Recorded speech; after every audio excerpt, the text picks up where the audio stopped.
Are you a business owner stuck in fear, doubt, and worry about what the marketplace will look like in the future? Then this show is for you. Strap on your seatbelt and get ready to disrupt and innovate. Here's your host, Lisa Levy.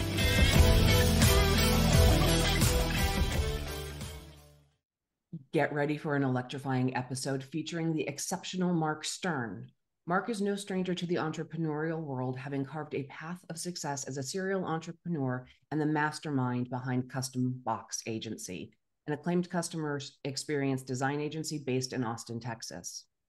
With a background as a top-rated strategy consultant at Deloitte and an MBA from Duke, Mark's strategic acumen and extensive expertise have been recognized far and wide. His insights even found their way into Joey Coleman's acclaimed book, Never Lose an Employee Again. As a mentor at South by Southwest and a recognized Forbes Next 1000 entrepreneur, Mark's commitment to excellence shines through in everything he does. I'm so excited. Mark, welcome to the conversation. Thank you, Lisa. I'm really excited about today. Awesome. I love a good story and I love a good journey. And the fact that everything you do is based on a customer experience mindset is fabulous to me, because I believe that our customers need to be at the center of our universe or our business is not running effectively. So will you tell us a little bit about your journey and what's brought you to today and why what you're doing now is so important? Amazing. Yeah, thank you. So I grew up in Montgomery, Alabama, and I was raised with this whole idea that everyone around me was just like me. And like, we were just raised with this, there's a natural progression to life. You graduate high school, you go to college, you graduate college, you get the job, you eventually go back to grad school, and then it's like the dream job, picket fence. And I was like the poster child of that pathway because that's all I knew. And graduated college, had one job between undergrad and grad school, because I just go all in on everything I do. And then I got my MBA at Duke, and flash forward to 2012, I started working with Deloitte Consulting. And if you know a big consulting firm like Deloitte, and this is true in big tech as well, when you work for an entity like that, you sign over rights to everything you produce. So anything that I produced inside or outside the firm was technically property of the firm. And so, in 2012, I was $165,000 in student loan debt because we were the class that enrolled after the economic burst in 2008. I had a 2-year commitment, and then I just kind of felt trapped in this corporate realm that I could not exercise this entrepreneurial spirit that was growing in me. And I think a lot of people at the time had read Tim Ferriss's 4-Hour Work Week. And so it was kind of disruptive in the flow of how to think of the role of the entrepreneur. And, you're still trying to discover what it is that you want to do in life at that time. And in Deloitte, the realm that I worked in was heavily travel, hospitality, and leisure, and then retail, and then focused on exponential technologies, innovations, all the big disruptions that were coming down in the marketplace. So I was loving what I was doing, but I was still feeling a little unfulfilled.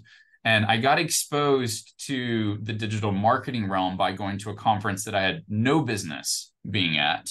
And it was kind of that bite that was like, there's a different way to have a fulfilling life that is not the traditional corporate path.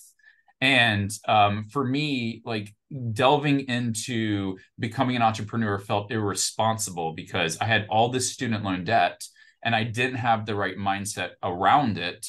And it took me a solid 6 years. It took me up till 2018 before I finally was like, I had that one of those moments at the holiday break where you actually slow down and you're not traveling all the time. There was this moment of, if you stay in this job, it will kill you. And it spooked me enough in a way that when I came back from holiday break, end of 2017, 2018, I just looked at the partner I reported to and said, I can't explain it. I have to go. And I have to scratch this itch, and put in my notice, stayed for 5 months because I was like I'm starting a business afterwards. So I want to make sure you're in good hands. And I had no idea at the time what it is that I wanted to do. I just knew that because like 99% of my brain was occupied by work, if I could release that capacity in my brain, then I could actually get back into a creative space to figure out what it is. So I think that I just had a lot of trust in myself that even though I didn't know what the thing would be, I had enough confidence to say, I'll be okay. And if I'm not okay, you can always go back into corporate America. There's always other avenues that you can explore. But through that journey, to answer the latter part of your question, I was exposed to this thing called a virtual summit, it's the model of the virtual summit has evolved, especially in the post-COVID era. But at the time, it was like interviewing 30 to 50 speakers, which just sounds overwhelming. And it's all done ahead of time. So you pre-record these interviews, and then you basically release it during a week that people have access to these interviews.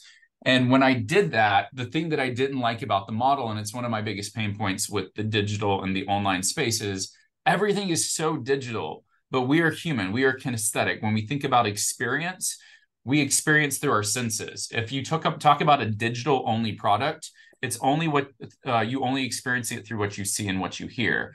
So the kinesthetic element of touch, taste, and smell, bringing to life these other things. This is why we love Disney. This is why people get so stimulated going to Las Vegas.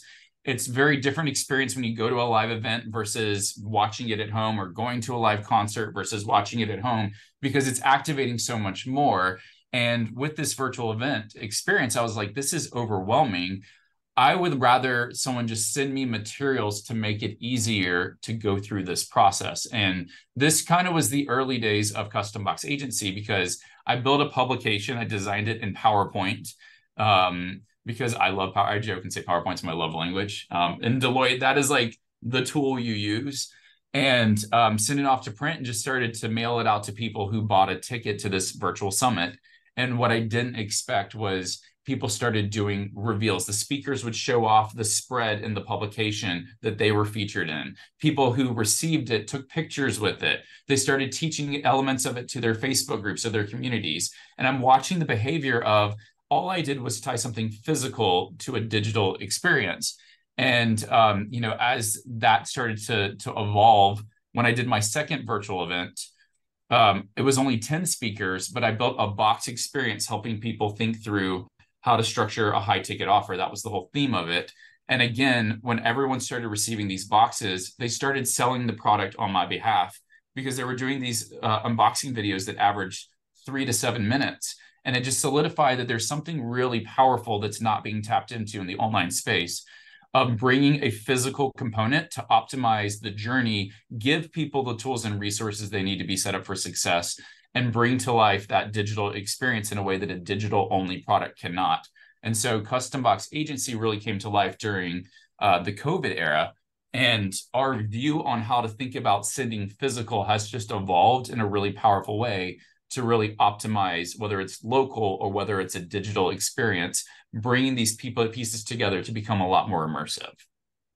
And it is really important, right, that we touch and affect all of the senses in some way, shape, or form. Going back to live events recently and starting to host and do things in my local market, we went into a venue, and it's an office building with large conference rooms, but it has a signature scent, right? You walk into the building, it's that Las Vegas experience that you were talking about, and it puts you into a mindset because it's calming, it's soothing, it's, whatever that is. And those experiences we don't get in this platform. But as you're putting things into the box and giving a touch and maybe even sometimes a taste and a feel to different things, that is wholly connecting to the whole person, to that event and the outcomes. That's wicked awesome. We're having fun. It is a fun process. That's, and it's absolutely wicked awesome. And with that, how are you influencing outcomes for people who are participating in hosting these summits? What's the goal for your clients? And so summits is where we started, and that kind of exposed the opportunity. But I would say that of the 5, there's 5 core avatars that we really service. 1 is info products, 2 is coaches, 3 is software as a service platforms, 4 is service providers, doctors, lawyers, chiropractors, realtors, and the final category is e-com.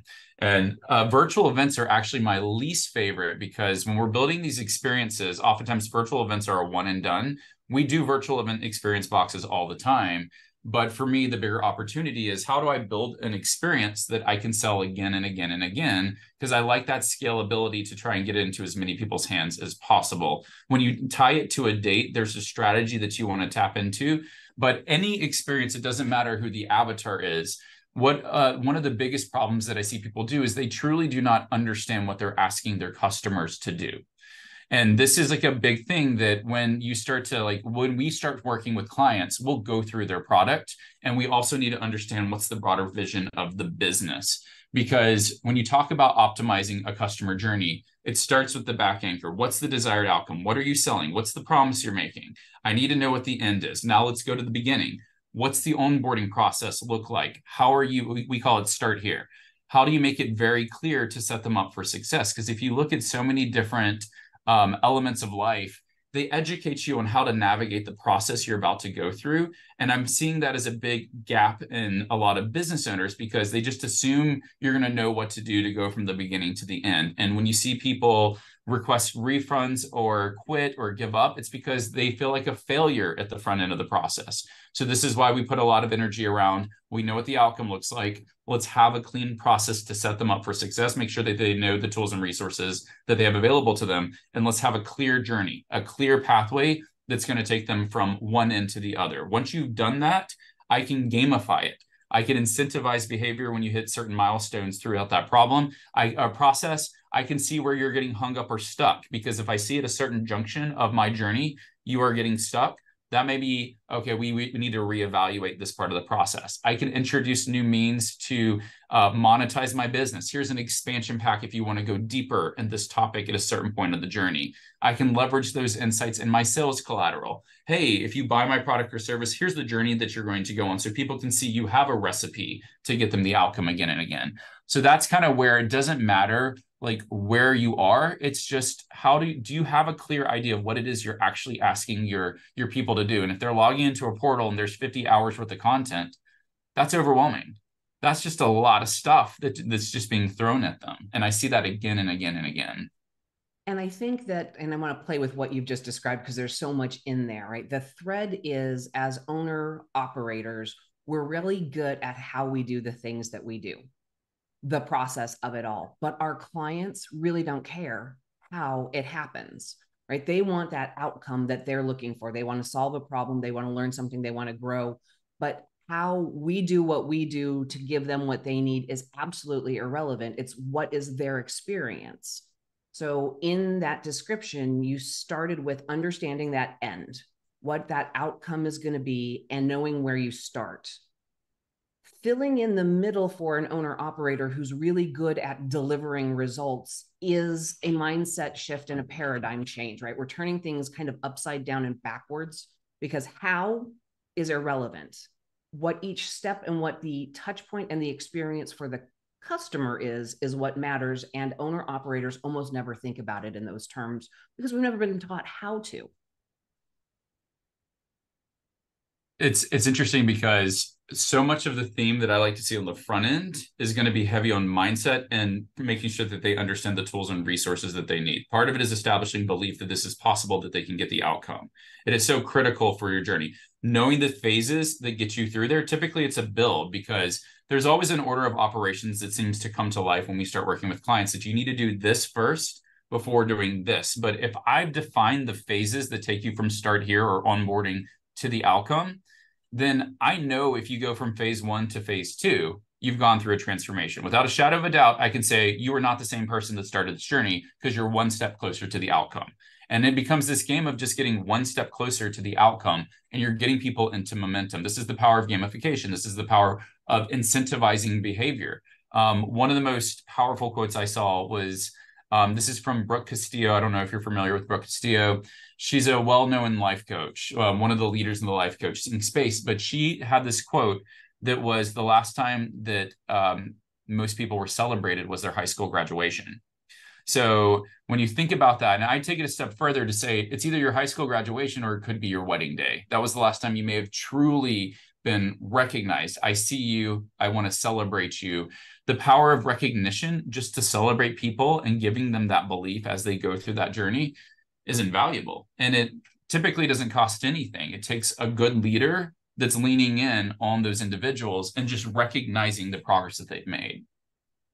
Absolutely. Because, right, recognition, I appreciate you, right? That statement costs nothing. And it's something that we don't do enough of. Mark, as you've built CBA and as the work that you do for your clients and the work that you're helping your clients do, no journey in designing this comes without roadblocks and challenges. What are some of the key lessons you've learned building your business? Oh my gosh, there's so many. So like, here's the biggest thing that I would tell anyone starting this journey out. I had two different businesses. I had a business that we were building in virtual events and a business in custom boxes, and building these strategic customer experiences with these boxes. And to me, I was like, well, this one supports this one. But the reality is when you're 50% A and you're 50% B, you're 100% nothing. And one of the beliefs that I hold that it took time to get there is I inherently want other people to win. I truly want other people to win. If you're good and you're good at what you do, I really want to see you win. So the law of reciprocity tells us if that's the case, then there's people out there that want me to win. And the thing that I see is a trap that a lot of entrepreneurs have, and I'm guilty of this as well, is when you're 50% this and 50% that, it becomes so much harder for someone else to help you win. So when I killed the virtual event business, which, I mean, that was the question my mentor posed to me. You know, some people think you're the box guy. Some people think you're the virtual event guy. Which one are you? You're confusing people. And that was the moment I killed the business, literally, that I'd been building for the last 2 to 3 years, and went all in on custom box agency. And I just saw something there that really spoke to my heart. But that one decision was a pivot that made it so easy for other people to start saying, when people are like, who does this? Who can build out these experiences? You'd see this flood of people that instantly jump in and say, you need to reach out to Mark Stern. You need to reach out to Custom Box Agency, because I made it easy for someone else to help me win in the game. So that's something that I would just say for people that, like, if you struggle getting traction, how many different messages are you putting out in the marketplace as to how you can serve your customers? It's not saying you can't support them in many different ways, but I think it's really powerful. This is a big shift from corporate to entrepreneurship. Corporate, when I was at Deloitte, celebrated me being the world's best generalist. They want you to be good at everything. Entrepreneurship tends to want you to be known for one thing. Doesn't mean you can't support in other things, but leading with being known for something. Because if you do all these different ways of serving people, it just makes that pie get smaller and smaller in terms of the wedges of how you can support people. And it just gets harder to articulate. I'd say the other big one from a team perspective, my team right now is about 30 people. And to go through the journey of growing the team has been a lot of key learnings. It was amazing to see that as we grew, when you're a small establishment, you tend to wear many hats in your business, because you may be an executive, but you may also be early on the one who's scheduling meetings and also doing the social media and writing copy. What I did not expect is, as we started to grow and team members had multiple different hats that they wore in the business, as we were growing, pulling off hats on people was a really, really difficult process, more difficult because I wasn't ready for that experience around people starting to think that they weren't valued as much, when the reality is I truly just wanted them to step into the role of what they were hired to do and not have to do all these things. So they saw themselves as being valuable to the organization because of all the different ways that they serve. The reality is I wanted them to focus on the thing that they were hired for so they can go deeper into that area of expertise as we were going. And that was a tough transition. I could keep going. Even the shift of going from, I called myself a founder at the early days, to get in the mindset of going from a founder to a CEO. That was a really difficult shift for me, because I was just frustrated seeing people start a business and say, I'm the CEO of XYZ. And I'm like, well, there's no executive team, because you're also the admin, you're the scheduler, you're the lunch order, you're everything, because you're a team of one. There was a certain point in time that I had to embrace the identity of being the CEO of the business. That was a really tough journey that I went through, just because it wasn't something of how I identified when I started growing Custom Box Agency. So there's so many different things that we can get into and so many different verticals, but those are some of the ones that come top of mind. And those are great moments in that. So, kind of taking apart what you just shared with us in that first piece, we're really talking about niching down and understanding what it is that one thing that as the founder, the CEO, the brand, what is it that you want to be known for? So, audience members, you can't be everything to everyone and do it well. It's just that simple. Mark was also talking a little bit about the difference between leading and supporting, right? Because in his background, and for many of us who came from the corporate world, we had the experience where we did do lots of different things. We were generalists, but as our businesses grow and we create this, there's the time when we lead and there's the time when we support. And people hate change. So entrepreneurial journeys start with everybody wearing their Superman cape. And when it's time to help your team specialize back into the things that they are actually best at, there's often that resistance to taking off a hat that isn't adding value to their journey and letting somebody else wear it because they might be better at it. So, right, that growth and those pains and those struggles are so critical. And taking the journey from being founder to CEO, not every founder becomes a CEO, and that it's not necessarily where their skills and their capabilities are. So, Mark, thank you for sharing 4 really key important lessons for that entrepreneurial journey and what it is that the audience can learn from your experiences. If they're interested in what we've been talking about, how do they find out more about you and CBA? Yeah. So easiest place to go is customboxagency.com. You can also find me on Facebook. You're welcome to message me on Messenger, but customboxagency.com is the easiest place to go to learn more about what it is that we do. Absolutely fantastic. Thank you for the conversation. Audience, you know the rules. Don't get left behind. Join me next time. That's it for today's episode of Disrupt and Innovate. Head over to iTunes and subscribe to the show. Every single week, one lucky listener that posts a review on iTunes will win the grand prize drawing, a $15,000 private VIP day with Lisa Levy. And be sure to head over to disruptandinnovate.com and get your free copy of Lisa's gift. And join us on our next episode.